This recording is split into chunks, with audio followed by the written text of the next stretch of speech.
experience juga yang di teman-teman banyak dari selain dari Indonesia juga ada. Kita bisa selain memplanningkan tapi yang di atas yang memiliki kekuatan dia yang memiliki peran untuk melakukan usaha-usaha untuk berbisnis di Indonesia. Tidak harus mengajar tuh. Meskipun kita pun sebagai karena melakukan barang studi kita juga harus di pengawasan dari beberapa dari untuk saham. Ya. Kebetulan juga saya baru mempelajari hampir nggak lama pun satu. Halo, bersama saya dengan W.S. Arta di My World TV di program acara My Business. Pada kesempatan kali ini saya bertemu dengan orang yang banyak membantu saya di bidang usaha saya sendiri, dan beliau lebih kepada bergerak di bidang bisnis. Siapakah dia? Siapakah beliau? Ide Bagus Wiradharma. Swastiastu. Swastiastu tuh. Li. Matur sukses semua Niki. Nggih, sukses semua atas waktunya juga. Sudah diperkenankan bicara, berbincang-bincang, berbagi inspirasi atas ide Niki makin. Nggih. Dos, saya perkenalan diri dulu juga. Nama saya Ida Bagus Made Wiryadharma. Dan Wiryadharma. Wiryadharma. Wiryadharma. Lahir saya di Denpasar 21 Mei 1986. 21 Mei 1986. Makin umur berapa tuh? 38. Wih, masih muda sekali tuh. Ya, pendidikan terakhir di mana tuh? Pendidikan terakhir kebetulan di Universitas Unignas, cari master gini ya, magister untuk Master Magister. Magister. S2 tuh. S2. Master Magister ya, kebetulan untuk saya sedikit cerita, pendidikan memang lumayan juga saya dapatkan juga. Pertama tamatan dari Udayana untuk cari S1. Udayana ngambil apa itu? Ekonomi. Ekonomi ya, bisnisnya. Kemudian sempat juga sebelum saya mendapatkan gelar S2 di Unignas, sempat saya juga menimba ilmu juga di Universitas Curtin University. Oh, di Australia. Ya, Australia. Ngambil apa itu? Kebetulan untuk academic English-nya. Academic English. Jadinya purpose-nya itu lebih ke akademik. Jadinya kalau misalkan kita bisa pilih, mungkin bisnis juga bisa, master juga bisa juga, dari berdasarkan beberapa syarat-syaratnya di sana. Berapa lama di Curtin? Lumayan 2 tahunan. Oh, 2 tahun. Ya, 2 tahun. Dapat gelar di sana? Oh, nggak dapat gelar. Kebetulan kita bisa memilih dari basicnya dari academic English ini mungkin ke master degree, bridging course, atau mungkin lebih kalau di sini dikenal lebih ahli madya. Ahli madya. Apa itu? Seperti AMD tamatan. AMD. Diploma bisa dibilang. Oh, diploma. Ya. Oke.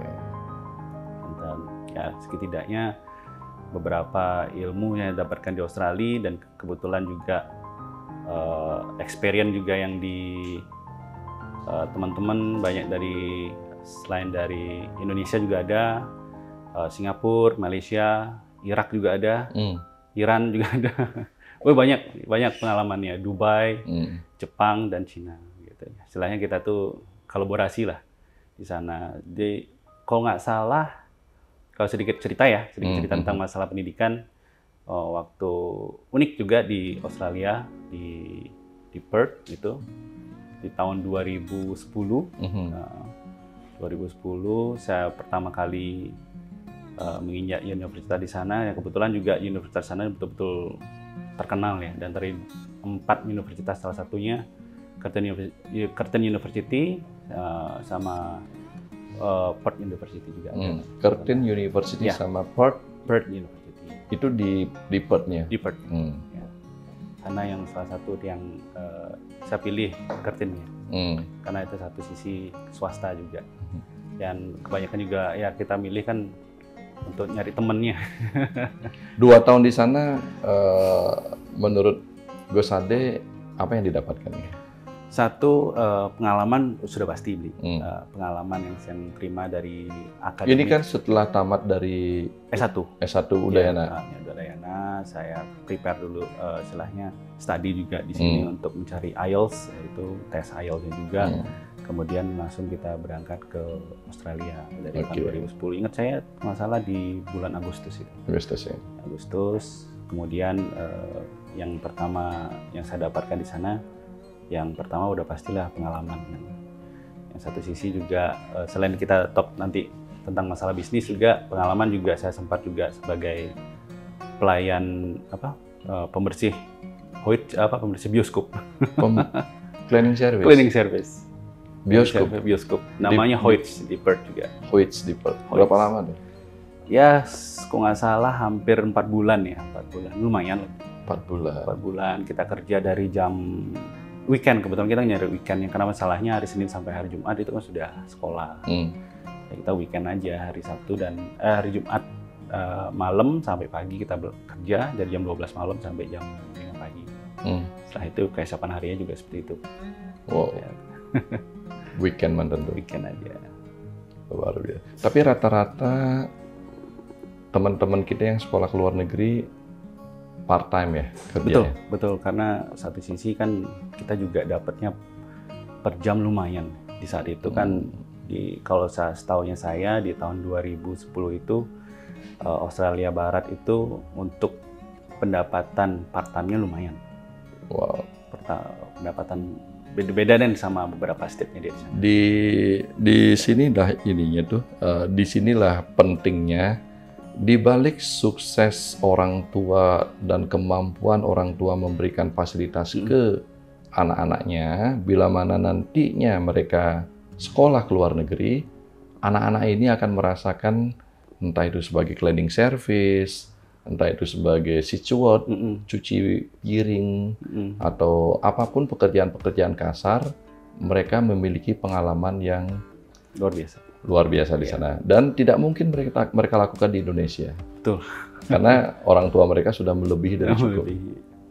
Oke tuh. Setelah itu balik ke Bali. Balik ke Bali tahun 2000, selama 2 tahun, paling akhir 2012. Akhir 2012. Ya, 2013 kita saya di sini mulai study lagi kan. Oh, study lagi? Iya, study lagi untuk mencari masternya. Karena saya merasa kurang cukup mencari ilmu. Selain itu istilahnya setidaknya kita bandingkan ya. Tapi saya sangat salut sekali kalau misalkan kita tuh banggalah kita tuh jadi seorang anak muda kelahiran di negara kita sendiri, Indonesia. Kita menempa ilmu di Australia itu, mereka itu benar-benar luar biasa. Satu sisi yang bilang tadi, pekerja keras, satu udah pasti. Connectingnya mereka tuh luar biasa. Jadinya mereka tuh udah pasti mimpi-mimpi yang ke depan mungkin sudah pasti di set jadi kasarnya. Udah punya cita-cita mereka. Luar biasa. Itu investasi tuh. Yang pertama adalah investasi yang pasti keilmuan. Betul. Investasi keilmuan itu kan bahasa Inggris, betul, logika berpikir. Dan investasi yang mahal pula adalah jangan lupa pertemanan. Betul. Dengan kita melakukan sekolah ke luar negeri, tentunya kita memiliki teman-teman di seluruh dunia. Jadi cara berpikir dan melihat Bali atau Indonesia pun kita bisa melihatnya dari luar negeri. Betul. Dengan cara berpikir teman-teman kita di sana. Iya. Dan tentu yang ketiga ini investasinya adalah tidak mungkin segala sesuatu yang kita lakukan di Indonesia atau di Bali, tetapi kita lakukan di sana. Betul. Seperti pengalaman-pengalaman yang tadi disampaikan. Nah, dengan modal itu merupakan basic yang sangat bagus sekali untuk melakukan usaha-usaha atau berbisnis di Indonesia. Tidak harus mengajar tuh. Betul. Ya. Setelah itu sekolah lagi tuh. Sekolah lagi kurang lebih ya 2 tahun, setahun setengah lah kurang lebih. Ngambil master. Master degree. Kita Undiknas. Master S2. S2 nih. Apa itu diambil? Manajemen untuk human resource-nya. Jadinya MSDM bisa dibilang. 2014 tamat? Ya, 2015 akhir. Oh. 2000 pertengahan kalau salah, 2015 lah kurang lebih. 2015. Ya. Oke. Kita rasa cukup di situ untuk menempuh ilmu. Dan sekarang welcome to the jungle. Ya, apa yang dilakukan setelah? Karena kadang-kadang kan, masa sekolah adalah masa yang terbebani. Padahal masa sekolah itu adalah masa yang sangat indah. Sangat emas. Setelah tamat sekolah ini yang penting sekarang. Benar. Apa yang Ide lakukan? Ya, pertama waktu saya sekolah waktu di Australia itu pertama sudah saya pikirkan apa yang kita akan lanjutin setelah master degree. Master degree walaupun saya dapatkan ya mimpi dulu kan di 2010 saya ke Australia ingin mencapai master, akhirnya mengurungkan niatnya balik lagi ke Indonesia dan melanjutkan di sini, akhirnya mendapatkan master degree. Ya mungkin kan kita bisa selain memplanningkan, tapi yang di atas yang memiliki kekuatan beliau yang memiliki peranan. Lantas kita sebagai kalau saya secara pribadi secara memplanningkan itu kan perlu proses. Nah, satu sisi dari pertama apa yang akan saya lakukan di kemudian hari setelah saya contohnya setelah saya menikah, apa yang saya lanjutkan ya, kebetulan juga mungkin saya juga dipercaya sama orang tua untuk melanjutkan salah satu usaha yang di bidang minyak dan gas. Migas. Di sana saya pelajarin, kemudian di sana unik juga. Saya cerita sedikit kenapa dibilang unik. Saya di sana bisa terbilang masih muda, masih umur kisaran 28 tahun. Sudah menyandang gelar S2. Dan sedangkan tim yang saya kerja di sana itu tidak ada latar belakang master degree. Yang apa yang saya dapatkan di sana adalah ilmu antara yang kita jangan menganggap juga kita masih muda, jangan juga berpikir juga kita sebagai yang tahu segalanya, tidak juga. Namanya istilahnya kita tuh namanya ilmu itu kita harus sampai kapanpun kita harus cari, kan itu itu. Ya dari manapun pengalaman itu yang lebih utama. Betul. Ya realita lah. Intinya. Nah dengan Ide mendapatkan pengetahuan dan ilmu tersebut tuh terjun ke migas. Melanjutkan usaha dari orang tua. Migas lebih banyak ke gas, minyak. Kebetulan yang saya pelajarin ini lebih fokus itu di pengisian LPG. Pengisian LPG yang gas melon kalau kita kenal, 3 kilo gitu gas melon. Yang di sana masih boomingnya kan istilahnya masa kemasan 2008, 2014 akhirnya sampai sekarang masih di. Yang dari 12 kilo ke 3 kilo. Ya, 12 kilo dulu kan rencana 3 kilo ini tujuannya supaya konversi ya dari minyak tanah supaya bisa digunakan untuk masyarakat yang istilahnya kurang mampu lah. Dari minyak tanah kita konversi ke gas 3 kilo. Akhirnya sekarang tuh pasarnya lebih besar. Lebih besar yang 3 kilo. 3 kilo menurut saya. Sekarang mungkin karena sudah satu sisi karena subsidi dan isinya pun harganya lebih affordable misalnya. Kalau kita bicara gas 3 kilo itu lebih kepada konsumen rumah tangga. Ya, rumah tangga. Kalau untuk industri tuh kayak perkantoran, showroom, hotel-hotel ya bisa digunakan restoran itu. 50 kilo juga bisa. Oh, ada yang 50 kilo. 50 kilo gas 3 kilo kebetulan yang 12 sama 12 kilo itu produk yang bisa digunakan untuk rumah tangga. Dan 50 kilo itu bisa digunakan, sebenarnya bisa digunakan restoran, misalkan berbagai bidang industri mungkin, atau mungkin di selain dari restoran industri yang spesifik lagi yang saya sempat studi banding di Sidoarjo di tahun 2012, saya lihat industri tani masalah, industri tani, infrastruktur pertanian. Di sana dia jadi kan sempat inilah kebijakan dahulu mungkin pemerintah di antara gas alam dan apa sih bedanya sama sedikit cerita ya tentang masalah LPG dan gas alam. Nah, sebenarnya penggunaannya hampir mirip nih. Tapi setidaknya gas LPG ini lebih spesifik ke rumah tangga karena ada campurannya. Gitu. Nah, saya sedikit lanjutkan untuk ke industri tani dia menggunakan selain gas alam dan satu sisi untuk LPG 50 kilo. Nah, di sini agak sedikit menarik. Oh, kenapa dia menggunakan 50 kilo? Itu pertanyaan saya yang pertama. Karena supaya dia tuh selain istilahnya untuk tenaga cadangan. Jadi tenaga cadangannya itu di pabriknya mereka. Jadi dari menggunakan dari CNG, masalah namanya CNG apa ya? Antara ya CNG masalah, udah kemudian LPG 50 kilo. Akhirnya itu sebagai tenaga cadangan untuk industri mereka. Menarik sekali. Karena sampai sekarang saya pelajarin LPG ini mungkin di kemudian hari mungkin sudah teknologi makin canggih, mungkin ada mungkin harga lebih affordable, harga yang lebih kita jangkau untuk masyarakat luas, dan kemudian juga, nah ini yang sedikit kendalanya antara kalau misalkan kita ke masa depan pakai teknologi listrik, nah ini sedikit masih ada perdebatan. Betul. Kita sendiri menggunakan listrik atau mungkin yang lain. Tergantung kebijakannya. Seperti ini boleh. Iya, kalau di Thailand kan banyak sekali mobil memakai gas tuh. Di Indonesia hampir tidak ada tuh ya.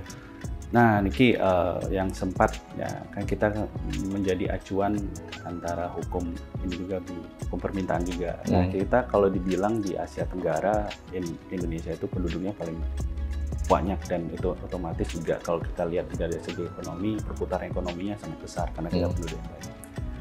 Satu sisi sempat juga saya lihat kenapa di Thailand beberapa kendaraan menggunakan Vigas atau mungkin ada tabungnya. Sebelum ada mobil listrik ya beli ya, ada mobil listrik, sempat saya lihat taksi-taksi sudah di sana udah menggunakan gas.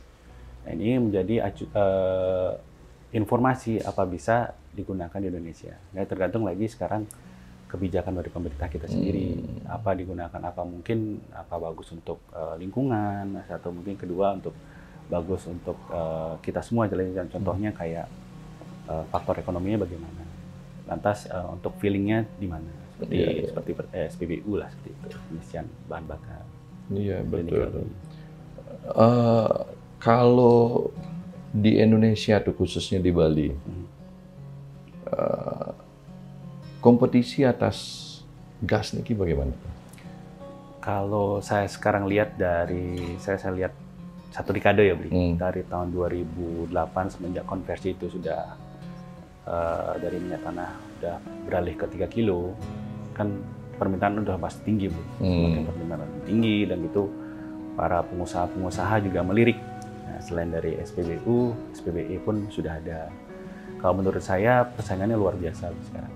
Kompetitornya, terutama banyak dari kembali lagi kebijakan dari pemerintah dan Pertamina tuh. Ya. Akan tetapi masih prospektif ke depan untuk bisnis gas. Untuk kemungkinan dari kebijakan subsidi ya. Kalau mungkin sedikit saya cerita, mungkin kebijakan karena saya tidak bisa menjelaskan lebih detail lagi karena ini dari kebijakan pemerintah. Setiap 5 tahun pasti ada beberapa perubahan. Nah, 5 tahun pasti ada perubahan yang mesti ada bagaimana kita lakukan nanti sebagai pengusaha minyak dan gas. Nah, contohnya dari LPG niki, apa mungkin masih disubsidi atau bagaimana? Itu nih yang jadi pertanyaan sekarang sebagai pengusaha. Kalau pendistribusian gas tuh, anggaplah kalau ide kan pengisi ulangan gas. Yang mendistribusikan niki siapa aja tuh? Kebetulan kita di SPBE niki kita melayani agen yang notabene yang sudah resmi dari Pertamina, yang ditunjuk dari Pertamina, yang kita akan layani beberapa LO itu yang saya singkatkan sebagai loading order. Jadi sudah loading order. Nah, loading order yang sudah tertera di Manggis. Jadi kita punya istilahnya sedikit cerita, atau mungkin saya jelaskan, kita menggunakan skip tank truk yang besar itu dengan kapasitas mungkin sekitar 15 ton, 13 sampai 15 ton. Kita ambil dari Manggis, depo Manggis, akhirnya kita bawa ke beberapa. Nah, ini sistemnya sama kayak beberapa SPBI yang ada di daerah Denpasar, Buleleng, Tabanan, Bangdi dan sebagainya. Sama, distribusi sama. Berarti perusahaan ide mengecor ke sana? Ya, kita cari dulu gasnya, kebetulan dari depo, kemudian dari dari skip tank ini dari kendaraan kita sendiri, dari PT itu sendiri, kita bawa gasnya yang sudah resmi, langsung kita masukkan dari storage. Storage dengan setiap kapasitas di area SPBE ini kan berbeda-beda. Ada yang 25 ton sampai 50 ton. Jadi kita tampung di sana beberapa dengan tekanan yang sesuai. Kita baru salurkan ke beberapa alat pengisiannya. Jadi ada beberapa saluran pengisiannya di sana, kita baru melakukan distribusinya. Gitu. Kenapa supaya kita tuh lebih, karena satu sisi pertama kita melayani agen karena sudah tertera di sistem juga, Pertamina juga kita ditunjuk sebagai Pertamina, dan satu lagi yang kedua kita diaudit juga selama 3 bulan. Jadinya kita harus setidaknya kita harus perfect juga untuk melakukan itu. Wow. Ide berarti agen lah yang bisa mendistribusikan ke warung-warung itu tuh? Ya, agen yang lebih ke lapangan ya. Mereka. Banyak teman-teman yang ingin mencoba-coba menjadi agen tuh. Uning tuh. Apa aja syaratnya? Syaratnya mungkin untuk menjadi agen gitu. Kalau menurut saya ya, kalau agen, ini ya sedikit menarik sekali pertanyaannya, Bli. Dari beberapa bulan lalu saya juga menerima seperti ini, Ki. Kita kan sempat saya dengar juga ada juga kebijakan di tahun ini, Ki, kita menggunakan pembelian LPG untuk khususnya 3 kilo menggunakan KTP. KTP? Maksudnya tuh? KTP ini mungkin lebih satu keluarga satu KTP, mungkin satu ini. Jadi pengawasannya lebih detail.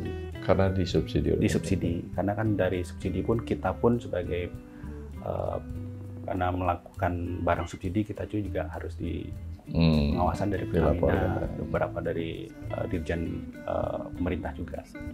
Dan saya lanjutkan lagi untuk masalah agen. Ini kalau saya lihat yang untuk membuat agen 3 kilo itu lumayan juga sih. Pertama lokasi juga. Kedua bagaimana izinnya. Izinnya itu pun kalau lokasi izin yang mengeluarkan izin siapa tuh? Pertamina. Dan cocok tidak. Dan kemudian lagi yang jadi sedikit syarat yang paling terpenting adalah area. Ya, lokasi ini, area ini di mana? Kabupaten mana? Contohnya kita ajukan, baru ya kita baru pikirkan anggaran. Ya, cukup besar juga menurut saya cuma agennya. Untuk menjadi seorang agen ya. Iya, agen karena kan perputarannya cepat menurut saya sih. Berarti kalau mau jadi agen atau penyalur gas, berarti langsung datang ke Pertamina. Nanti Pertamina lah yang memberikan persyaratan dan lain sebagainya. Wow. Kak, seperti Ampur tuh, seperti minyak solar, kan selalu juga pakai kiris tuh ya. Iya. Dan saat ini kadang-kadang di Bali orang ngantrinya full. Itu memang minyaknya jarang, apa memang tidak semua Pertamina? Ide kan bergerak di Pertamina juga tuh, SPBU juga. Itu apa minyaknya jarang, apa memang SPBU-nya tidak semuanya menjual solar? Nah, kalau sedikit cerita, ini beberapa yang kita terima mungkin sebagai masyarakat luas, pendistribusian untuk bahan bakar yang produknya solar, pertama ada 3 produk yang beda dulu. Kita mungkin cerita sedikit ada solar keekonomian dulu bahasanya kan. Tapi sekarang ada Dexlite, Pertamina Dex dan solar biasa. Nah ini kan pendistribusian untuk Dexlite dan Pertamina Dex kan harganya pun berbeda. Kalau yang pertanyaannya Bli tentang bagaimana cara cara untuk pendistribusian supaya meluas. Jadinya mungkin dari beberapa Pertamina itu sendiri yang produknya bakal akan dijual. Ya, pertama jadi akhirnya connecting ke depo juga untuk pengambilannya. Produk misal contoh Pertamax, Pertalite, Dexlite atau Dex atau solar biasa. Nah, contoh kayak tetangga saya, kebetulan teman juga yang punya, dia disubsidi untuk penjual untuk solar biasa. Berarti untuk kenapa orang ngantri ini begitu panjang-panjangnya, pertama karena memang permintaan yang begitu besar. Iya, permintaan begitu besar. Dan Pertamina ya, harus menyesuaikan dengan alokasi mereka. Berarti Pertamina kurang banyak di Bali. Kurang banyak. SPBU. Menarik sih sebenarnya untuk dibilang sedikit. Menurut Ida, bisnis SPBU dan bisnis SPBE ya, gas itu masih prospektif nggak untuk di zaman sekarang di Bali nih, Ki? Ya, nah ini menarik sekali. Kalau misal saya lihat dengan adanya kendaraan listrik ya, nah, kebijakan kendaraan listrik itu pun disubsidi dengan pemerintah kita sendiri. Nah, ini menjadi tantangan. Tantangan jadi ke depannya. Nah, itu kembali lagi yang saya utarakan tadi, kebijakan. Yang kita lihat kan memang satu sisi penduduk kita udah sangat besar, kedua permintaan udah pasti tinggi sekali. Dan ketiga udah pasti kita pikirkan untuk kendaraan umum lah. Kendaraan umum salah contohnya untuk pribadi dan untuk umumnya. Nah, yang kita sekarang dari pemerintah kita sendiri kita menggalakkan listrik untuk go green. Nah, untuk prospektif ke depan mungkin masih beli. Nah, masih kemungkinan masih, tapi kita lihat berdasarkan kebijakan pemerintah masing-masing. Contoh dari daerah, pusat pun kita kan melakukan alokasi juga berdasarkan dengan permintaan setiap daerah. Menurut saya sih masih bagus. Perputarannya masih bagus. Pemirsa MyWorld TV, untuk prospektif SPBU dan SPBE kedepannya masih bagus, meskipun pemerintah lagi sedang menyiapkan mobil listrik. Dan Ida pasti tidak di SPBE, SPBU, distribusi juga tuh. Kebetulan penyediaan atas mobil-mobil tangki ini kan? Oh tidak. Oh tidak. Kita hanya di SPBE saja. SPBE sama SPBU. Nah, dengan masih prospektifnya SPBE dan SPBU di Bali ini tuh, meskipun ada duri yang beli tangkap tadi dari diskusi itu, bahwa pemerintah akan mengeluarkan subsidi bahan bakar listrik. Gara-gara itu Ida beralih ke bisnis lain. Karena beli dengar kan Ida bergerak juga di rumah sakit.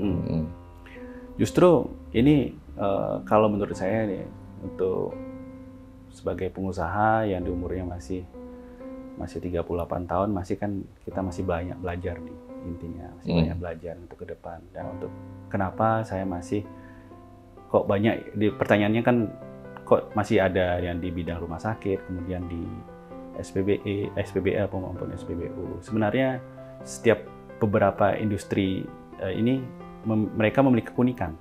Keunikannya salah satunya pertama yang distribusi ke masyarakat luas, dan satunya lagi untuk membantu kesehatan untuk masyarakat luas. Itu contohnya.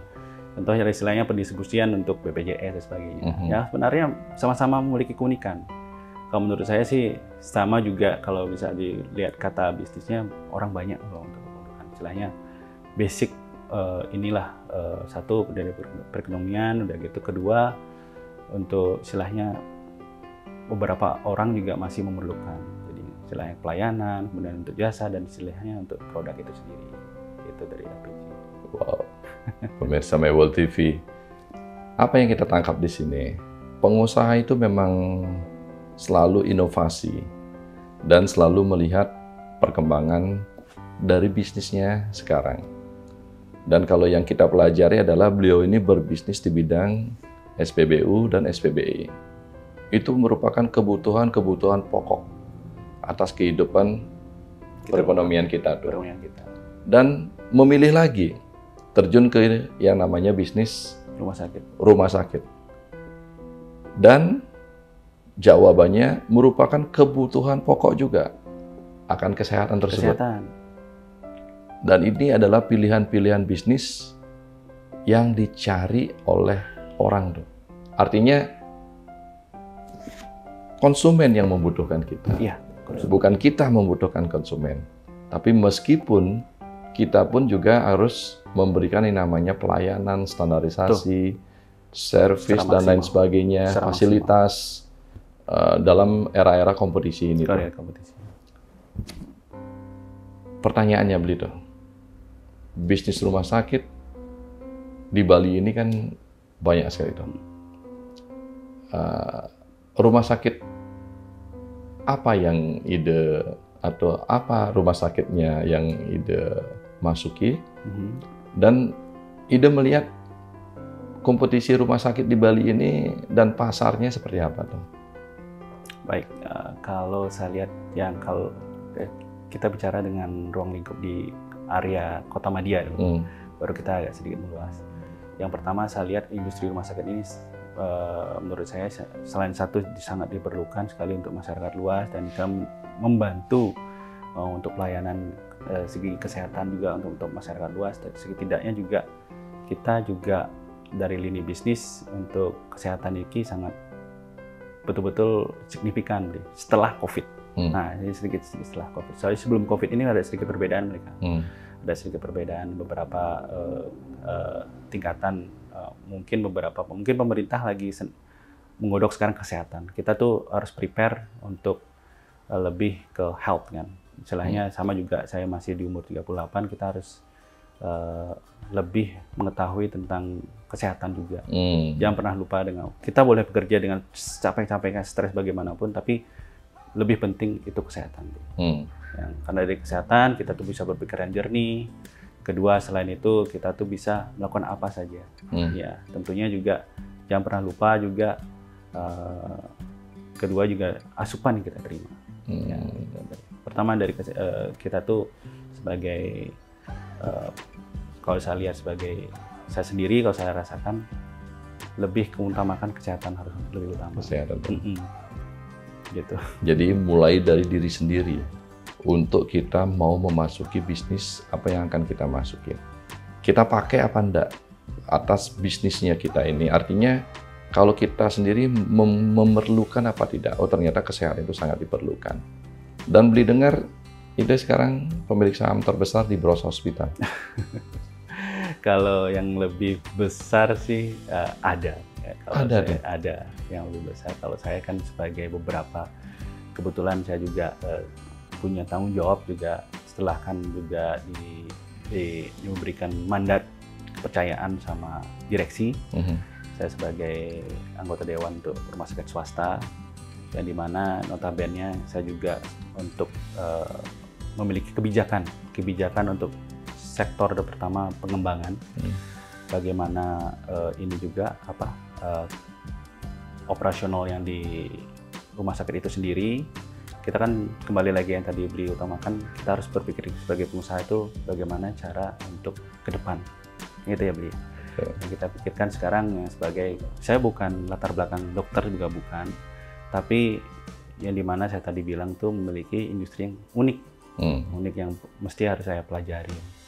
Yang namanya dimana dulu kita juga pernah bilang jangan pernah berhenti menuntut ilmu.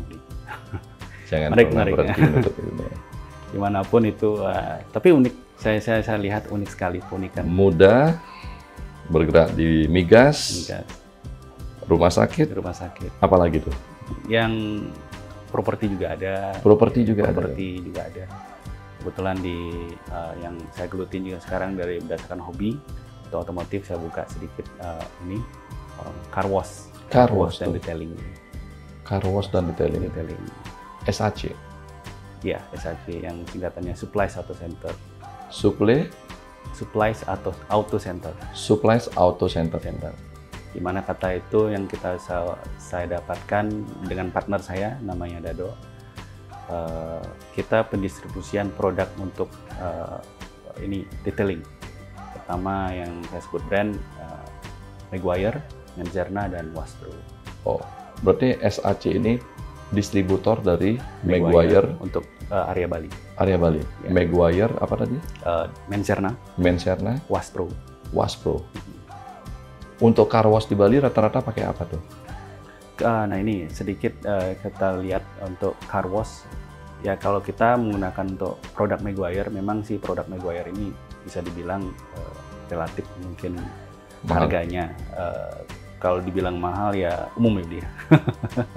Umum tergantung setiap permintaannya. Yeah. Kenapa saya menggunakan Maguire, karena itu branding. Misalkan saya pelajarin dari brandingnya kan, banyak orang mengenal untuk melakukan detailing udah pasti branding Mego Air itu sendiri. Mego Air. Tapi SHC sendiri kan bukan hanya pendistribusian produk-produk dari car wash itu tuh. Pelaku car wash juga dong? Ya, pelaku juga. Pelaku car wash. Wow. Untuk mobil adalah hobi. Hobi dari pengusaha, anak-anak muda, orang tua tuh.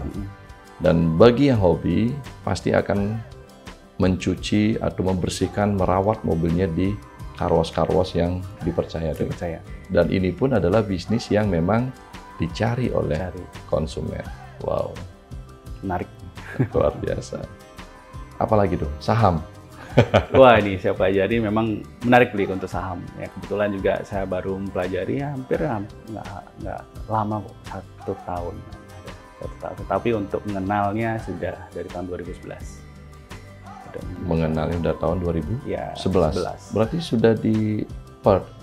Sudah mengenal saham? Sudah mengenal saham. Ini adalah bukti-bukti yang menunjukkan bahwa jangan pernah berhenti belajar. Kalau kita tidak belajar, bagaimana caranya kita menjalankan yang namanya migas?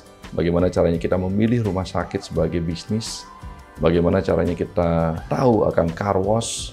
Dan bagaimana caranya kita menjalankan yang namanya bekerja sambil holiday, bermain saham. Pesan dan kesan tuh kepada anak-anak muda tuh. Pesan untuk anak-anak muda yang sekarang, jangan pernah berhenti untuk meraih mimpi. Usahakan apapun yang kalian usahakan pasti akan membuahkan hasil. Intinya positive think, keep working, hard work. Positive think, keep working, hard work. Hard working. Positive think, keep working, hard working. Pemirsa My World TV, semoga bermanfaat. Salam sehat, berbahagia. Sukses selalu.